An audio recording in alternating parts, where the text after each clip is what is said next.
কিছুদিন আগে Bashundhara Kings Brazilian coach Sergio ফারিয়াসের সঙ্গে মৌখিক চুক্তি করেছিলেন, কিন্তু শেষ পর্যন্ত তিনি আসেননি। তবে ঠিকই বন্ধুত্বের পরিচয় দিয়েছে আর্জেন্টিনা। ৬৮ বছর বয়সী আর্জেন্টিনার কোচ মারিও গোমেস এবার দায়িত্ব নিচ্ছেন। তাই তো ফুটবল প্রেমীরা এখন প্রশ্ন করেছেন, কোথায় পৌঁছে দিতে চলেছেন তিনি এই দলটিকে, আর কি নতুন ইতিহাস গড়ে তুলবেন তিনি।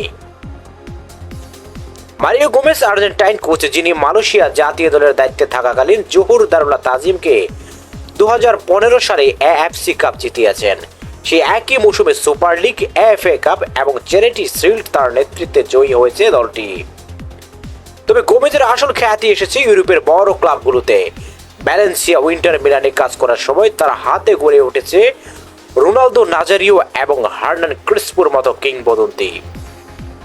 খেলোয়াড়ি জীবনে তিনি ছিলেন শক্তিশালী ডিফেন্ডার।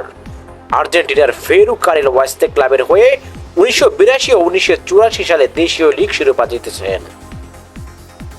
এবারে প্রথমবারের মতো বসুন্ধরা কিংসের দায়িত্ব দেওয়া হলো কোনো লাতিন কোচের হাতে।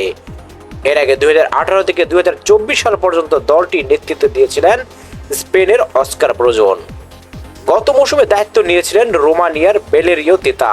তবে এক মৌসুম পরেই কোচের সঙ্গে সম্পর্ক ছিন্ন হয়।